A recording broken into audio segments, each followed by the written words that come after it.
to Iran, Brian Hook, who will be in attendance. Thank you, Kaylee, and thank you all for being here. I want to start today by congratulating the people of Israel and the people of the United Arab Emirates. Today is a historic breakthrough and a great day for peace. I also want to congratulate President Trump on this milestone. He worked very hard on this with his team. We worked with Prime Minister Netanyahu and the Crown Prince Mohammed bin Zayed, who really are two visionary leaders who made a big step forward today to really change the region. The last time we had an agreement like this in the region was 1994, when Israel made an agreement with the Kingdom of Jordan, which stopped aggression and helped bring forward peace. Over the last 26 years, there's been a lot of developments in the region, some positive, but many that have set the region back, and it has led to lots of lives being lost, lots of opportunity and hope being destroyed, and a region that really has had a lot of problems. When President Trump came into office, we had a caliphate for ISIS in the Middle East, which was the size of Ohio. We had a lot of instability. Iran's aggression was being felt all throughout the region. A lot of their proxies were very well funded and causing instability in Yemen and in Syria and in other places. And now we're in a position where we've been able to work with our allies. A lot of our allies felt abandoned. President Trump's been able to rebuild those relationships. His first trip as president was to Saudi Arabia in May of 2017, where he laid out the problems that were facing the region and very clearly articulated that in order to make progress, we'd all have to work together around common goals, and we'd have to acknowledge historic differences and historic conflicts, but we can't let those conflicts hold us back. President Trump's leadership, the ability to build the relationships with the leaders in the region, people were modernizing their society and realizing that we needed a new paradigm. On President Trump's visit to Saudi Arabia, we made an agreement with a lot of these countries that we were going to start a counter-terror finance center, and since then we've worked to limit the amount of funding that's gone to extremist groups. We worked with Saudi Arabia, which is the custodian of the two holy sites, and we worked with them to do a counter-extremism center to combat online extremism, and that's made a big difference because you can't solve the short-term problem without taking on the long-term fight. We've seen Saudi Arabia make a lot of modernizations over the last years, giving more rights to women and taking steps in the right direction, which have been very positive. And now today's breakthrough really allows us to go forward. To give you a little bit of background on this deal, this is something that's been in discussions now for over a year and a half. We were talking with Israel, we were talking with the United Arab Emirates about moving forward. Obviously, because of the Israeli elections and because of some other things that were happening in the region, this is something that was talked about but never really got to the right place for it to happen. As you know, with deals happen when deals are ready, and peace deals are very rare and very historic, and there's a lot of reasons why people would be held back from moving forward. What we saw was when the president rolled out his vision for peace, which we worked very hard on for a couple of years to really try to understand the issues in the region between the Israelis, the Palestinians. He put forward 180 pages of detail on how we can address the issues of the past, but also figure out how to move forward. During that acknowledgement, President Trump was able to get Israel to agree to have a two-state solution with the Palestinians, and for the first time in history to agree to a map that outlined the territory that they would be willing to work with in order to see that happen. That showed a lot of people in the region that Israel was serious about really moving forward and making peace, and also showed them that President Trump's leadership and diplomacy could make things happen that hadn't happened previously. What happened is, as Israel was discussing with us, taking Israeli law and sovereignty to areas of the West Bank and applying it. We were having these discussions, and over the last 6 weeks, the discussions between UAE and Israel started accelerating around this being a potential different path. We all saw Ambassador Oteba's op-ed that came out that said that he thought applying Israeli sovereignty to these areas would be detrimental to the region, and a new option was created that was discussed that ultimately both countries thought was a much more viable option to go forward. Israel's agreed to suspend those efforts at this time, and as a result, we're going to focus on bringing these two countries together. This is really a historic breakthrough, and it shows that President Trump's leadership from the Riyadh speech till today, you see a much different Middle East than what he inherited, and hopefully there's a lot more good things to come. This is an icebreaker. between these two countries. This is the first Arab country to normalize relations with Israel in a long time, 26 years since Jordan. And what we're going to hopefully see from there is more countries start to do the same. The final thing I'll just say is that here in America, the biggest threat that we saw in the last campaign was really two things. One was ISIS. The caliphate was growing. We were seeing journalists being beheaded. We were seeing people burnt in cages. And the threat of ISIS was something that was very scary to a lot of Americans and needed to be stopped. The instability was providing a place for extremists to plan attacks, to plan all kinds of terrible things, and the extremists were trying to radicalize the next generation. One of the biggest excuses that extremists use to radicalize the next generation is the mosque and the Al-Aqsa Mosque, and saying that it's being threatened, and the fact that Muslims aren't able to pray there. This deal will allow for flights from Dubai and Abu Dhabi to Tel Aviv, which will allow Muslims a real entree to come and visit Israel peacefully and to come and pray at the mosque with whatever frequency they deem appropriate. This is a big breakthrough. As people go there and pray and see that this is available, they'll share it with their friends, and they'll share the experiences. They'll share pictures of it on Instagram and Facebook and Twitter, and people throughout the world will see that the mosque is safe and that all people are welcome there. So this is a really great step forward for the region, a great step forward for the country, and a great step forward for the world. And again, I just want to really compliment the three leaders who worked very hard to make this possible. Prime Minister Netanyahu of Israel, the Crown Prince Mohammed bin Zayed of Abu Dhabi, and President Trump here in America. Thank you.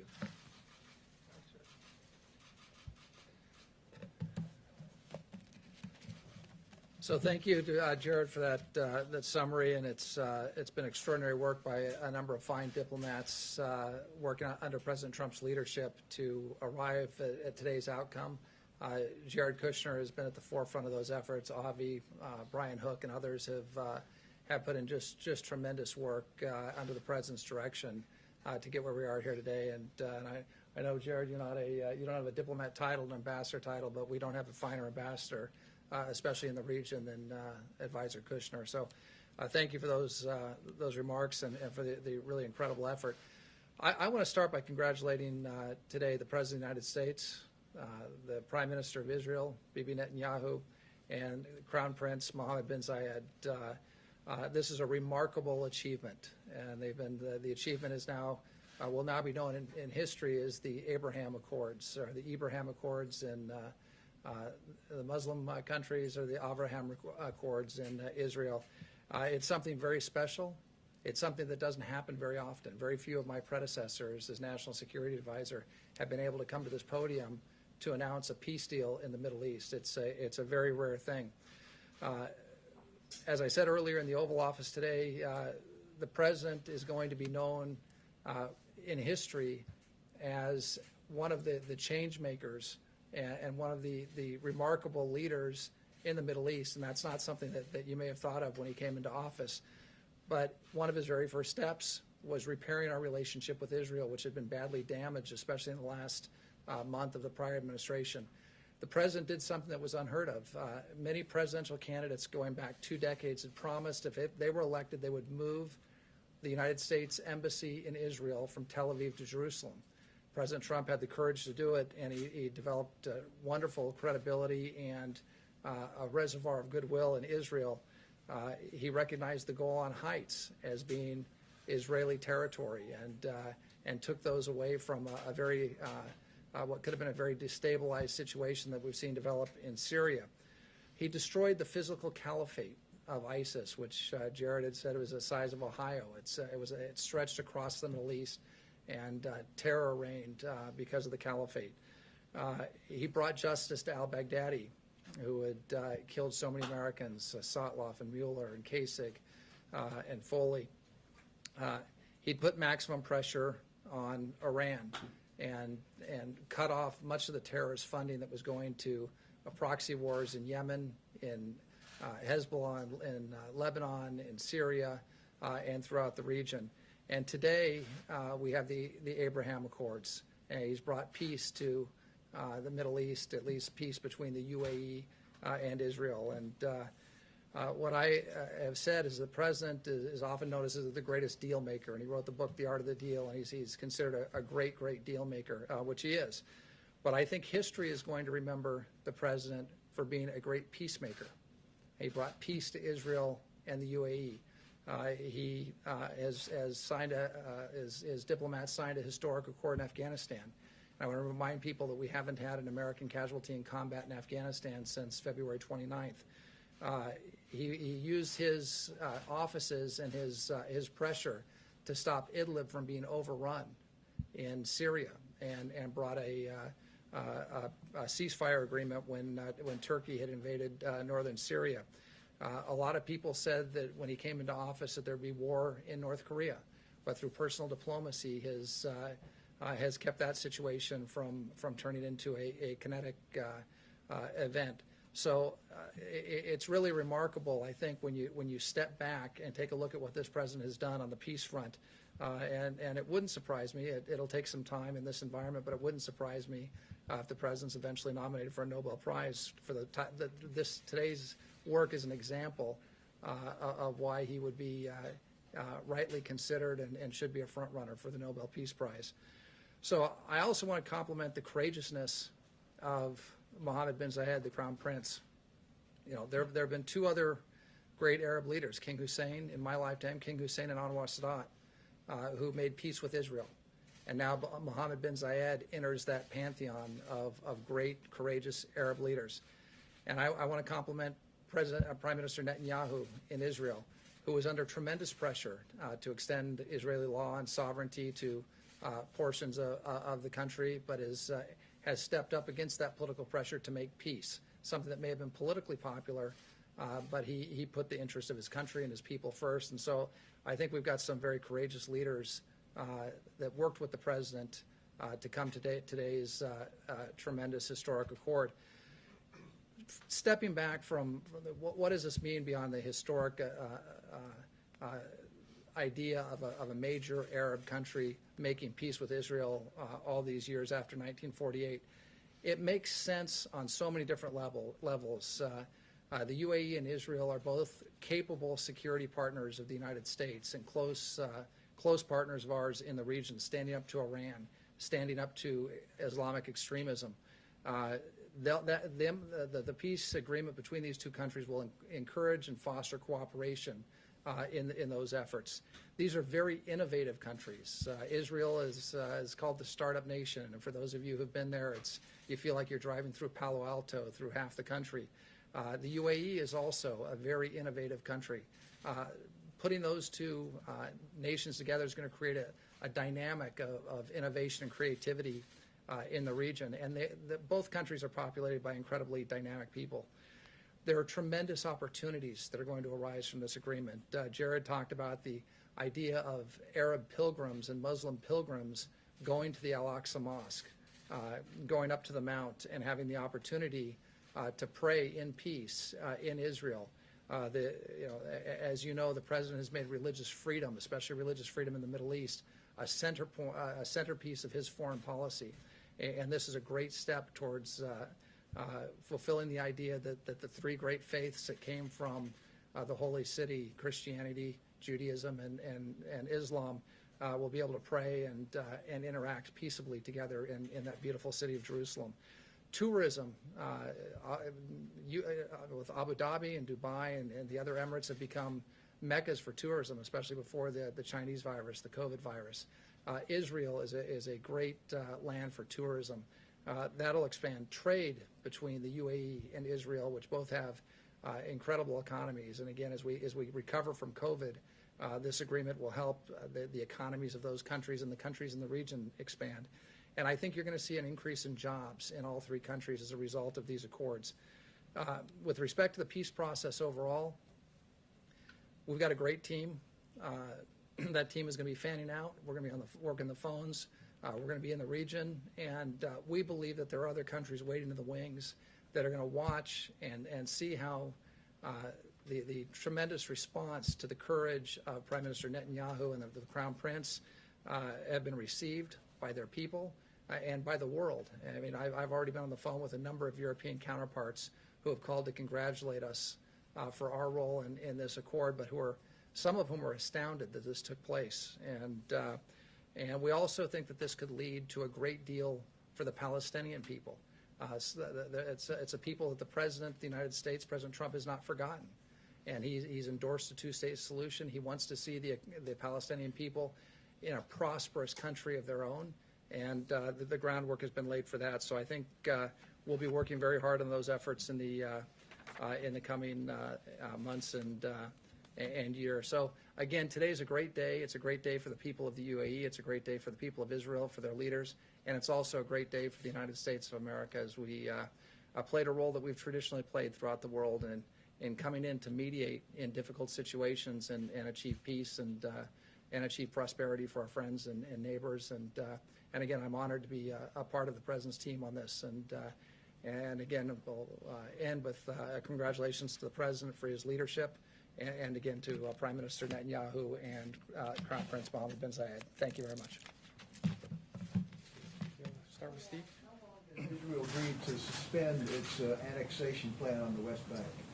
So the suspension will last. It's going to take a while for these agreements to get fully enforced and to go. And I think that right now the focus that Israel is going to be applying is towards building this relationship. The opportunities that are now created because of this, from an investment point of view, from an innovation point of view, from a health point of view, from a tourism point of view, and most importantly to both countries from a security point of view, are very robust. And I do believe that for the foreseeable future, you're going to see both countries focusing on that. I also think that Israel sees a lot of exciting opportunity in doing what's being done today with other Arab and Muslim countries as well. So that's really going to be the focus as to where we're going to be working with them. And one thing I also want to do is acknowledge the tremendous team that's worked on this to date.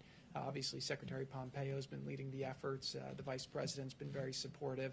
And then obviously Avi Berkowitz and Brian Hook have been just tremendous along the way, both to get to today and also in the steps that will likely come forward. So. Jared, this is already, you guys are touting this as a good step forward, but the Palestinian officials are already out criticizing it. If they aren't on board, how is this a good peace deal right now? Right. So, look, they have a fairly predictable response that we've seen time and time again to all types of things that help make their people's lives better. Let's just focus on the facts of what's happening, and let's focus on how to push things forward. We laid out a 180-page, very detailed plan that we got Israel to agree to negotiate on the basis of, that invests $50 billion into their economy, that allows them to double their GDP over 10 years, that can create 1 million new jobs, help their people have a much better standard of life. We also got Israel to agree to have them have self-determination, have a secure environment, and then in addition to that, figure out how to create the right land outcome where we can go forward. So, look, I think that a lot of people in the region are seeing that we can't wait for the Palestinian leadership to try and resolve this. Every country is going to do what's in their best interests, what's in the region's best interests, and we have big problems in the world, and we can't be stuck in the past. We have to be moving forward. Now, I will just say that a big part of what motivated the UAE to move forward at this time and take the risk that they're taking is the notion that they didn't want to see Israel take the provocative action of applying sovereignty to areas of the West Bank, which hopefully allows more space to the Palestinian leadership to come to the table and make a deal. So I don't know if it will happen tomorrow. I don't know if it will happen next month. I don't know if it will happen next year. But at some point, I always learned with deals that there's a thing called gravity. And right now you're in a situation where Israel has said that they're open to making peace. A lot of people in the region have supported the vision that the president laid out. One thing you've seen with the president, he's a deal-making president, right? And part of being a deal-maker is not always showing your cards. Again, we were able to hold this quiet until this morning when we announced it. The president's had a very robust strategy for the Middle East that we've been executing piece by piece, day by day. And we've seen things have been getting better, problems have been getting resolved. The president's been taking things off the table, slaughtering sacred cows that were holding people back. And so if you kind of look at the snapshot today and you look back at the snapshot of where the president was when he started, you have a much different Middle East, and that's not by accident. So I believe over time we're going to continue to ask ourselves two questions with that conflict. Number one is, are we doing things that allow Israel to be more secure versus less secure for the Israeli people. That's America's strongest ally in the region. With this step, actually, UAE joins a very exclusive club and becomes, really one of America's closest allies in the region. And then number two is, are we taking steps that allow the Palestinian people to live a better life? And so, there's a lot of people who find historical traps where they can find excuses not to move forward. But President Trump is focused on creating a bright future, focused on progress and making people's lives better. So I will just say today that this is a big breakthrough. This is something that's public. We have a lot of things that are happening privately right now that are quite excited. And I do believe, again, that over the next years, if the president is able to keep going forward, you're going to see some historic changes in the region that will really make the world a much safer and better place. Thank you. Thank you, Jared. Appreciate it. Just actually what I ask you, Advisor O'Brien, you mentioned Anwar Sadat, and I'm just curious, do you see or envision sort of a Sadat, Begin, Carter picture, a moment like that for the leaders?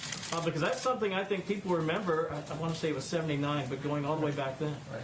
No, I think we will have a formal signing ceremony at the White House, and we'll have to see who comes from the various countries. But I would expect that Prime Minister Netanyahu will be here, and either the Crown Prince or one of the other princes would likely be here in Washington.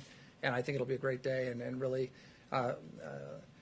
As you know, I normally don't talk about things that were said on presidential phone calls, but one of the leaders said that we've had a tough 2020, and this is like the best news of the year. It really is good news. It's a great news story for the American people, and it's been great to see how the press has reacted in a somewhat polarized time. I think this is one of those stories that everybody, regardless of your political stripes or on that sort of thing, everybody's excited about the fact that a Muslim Arab government is making peace with Israel. Big day, and we'd love to host them here at the White House. I think the president would very much like to host them, and so I think we'll have an event at some point in the not-too-distant future. And Jared, if I could follow up on something that you mentioned earlier. You talked about visionary leadership, not just in the region, but in general, including the president, to make something like this happen. He seemed actually fairly positive, albeit maybe cryptically, that maybe something soon could happen again to keep this inertia going with perhaps another country. Is it your sense that, yes, there's a good chance that we could have a similar announcement here in the next, say, 90 days, 80 days? I do think there's a very good chance. Now, one thing I'll say about the president is that one of the things you see in great leaders is a sense of optimism, and the president is a great leader for the country because he always wants to put forward a positive front and get people to do more than they're capable of doing and help people achieve things that people don't think is possible. And so his optimism is one of his great traits as a leader. I will say here that we have had several discussions. Obviously, we kind of stopped those discussions because this one looked like it was going, and it was very important to the United Arab Emirates to be the first. They wanted to make history and do it, but we do have several more that we've had discussions with, and now we'll continue those discussions to see if we can continue to move forward more. Look, at the end of the day, it's an inevitability, right? People in the world want to move forward. The Middle East has to stand on its own 2 feet.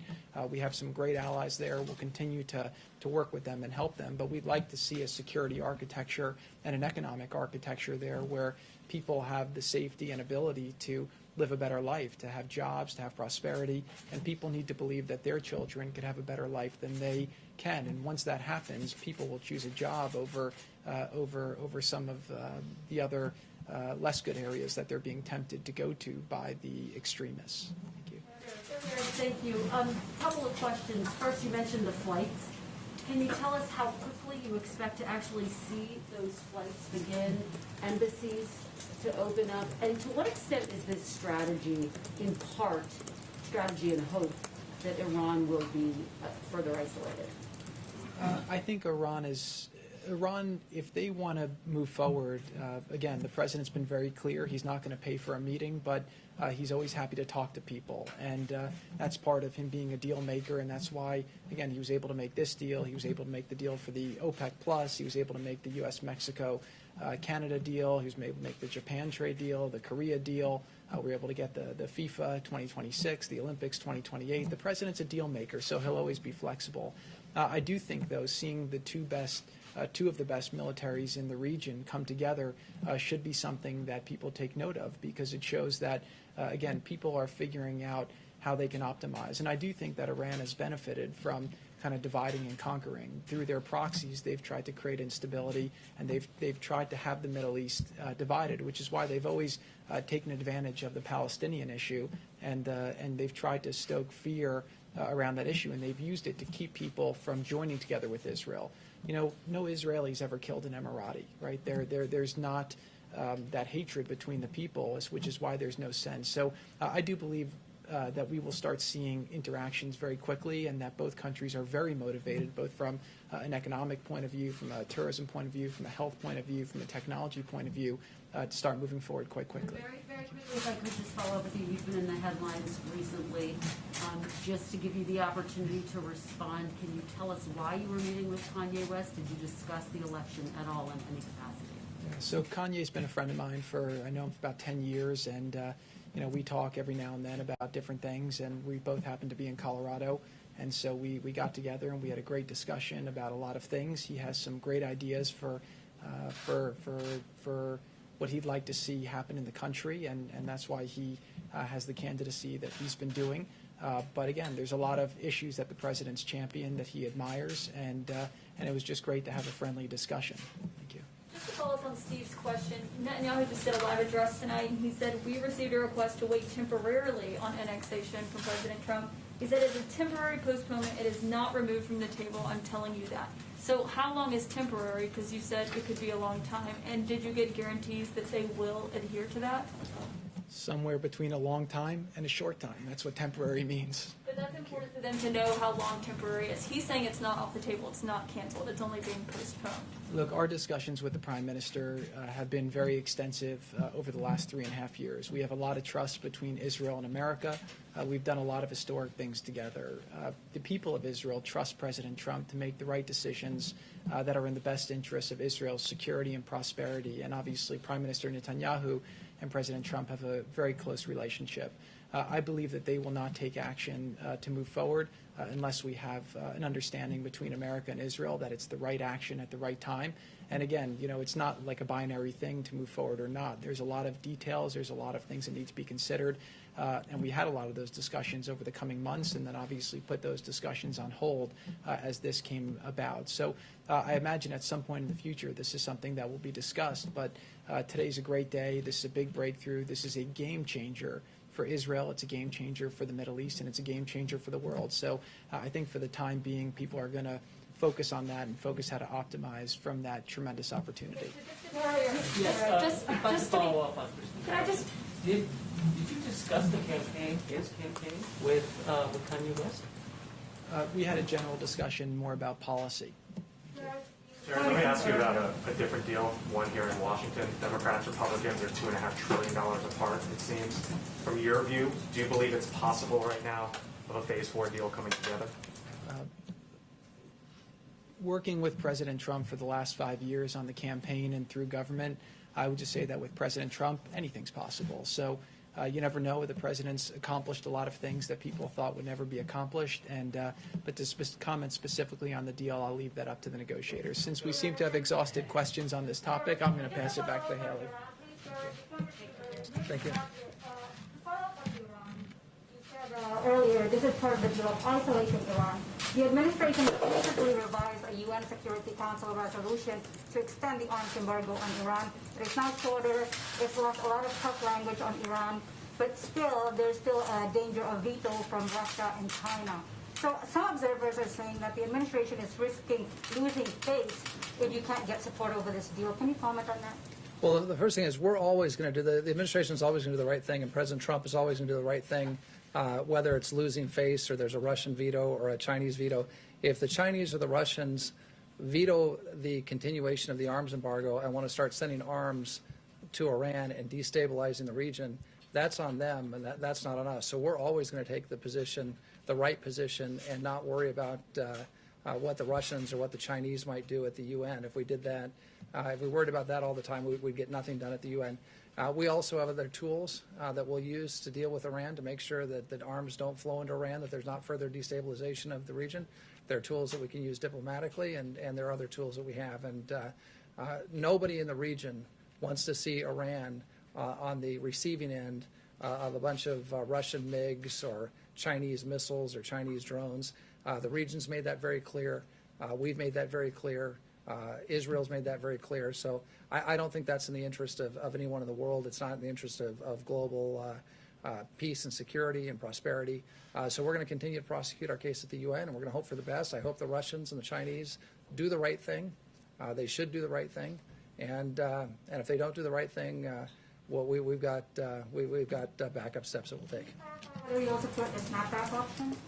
Snapback's certainly one of the tools that we could use, and that's something we're looking at very closely. And look, what we're focused on right now is the vote to extend the arms embargo. We'd like a clean rollover of the arms embargo. We'd like to see our allies get behind it.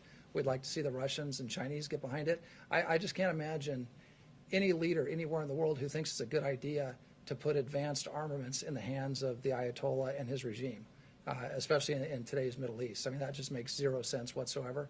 So hopefully the countries at the UN, the Security Council, will do the right thing. They'll roll over the arms embargo and keep it in place. But if that doesn't happen, we'll take steps necessary, and one of those steps could be snapback. Thank you. Thank you.